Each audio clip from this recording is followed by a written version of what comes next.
Spider-Man doit-il forcément être pauvre? Sur les réseaux sociaux, beaucoup s'attendaient à ce que le prochain Spider-Man nous présente un Peter Parker appauvri et isolé. Sauf que ce n'est pas vraiment le cas. Il bénéficie des moyens d'une grande technologie, du soutien de la police et même d'une agence gouvernementale. Et on ne le voit pas non plus galérer pour payer son loyer. Mais alors, est-ce une incohérence avec le personnage de Spider-Man?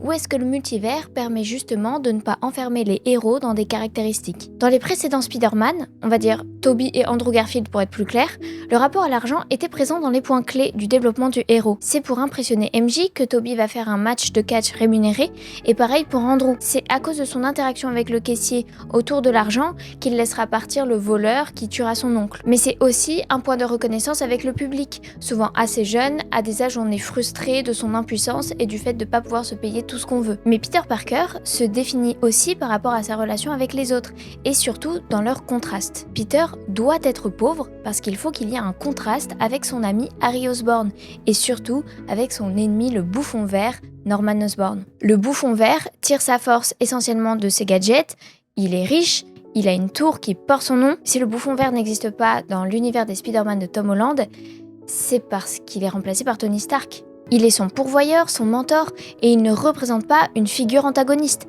Voilà pourquoi ce Peter Parker ne peut pas se définir par rapport à sa pauvreté, parce que sa figure antagoniste n'est pas la richesse. Là où pour les précédents Spidey, le mentor était l'oncle Ben, un vieil ouvrier qui n'a rien pour se définir à part sa bonté, ici, ce Peter Parker est la bonté par rapport à Tony Stark.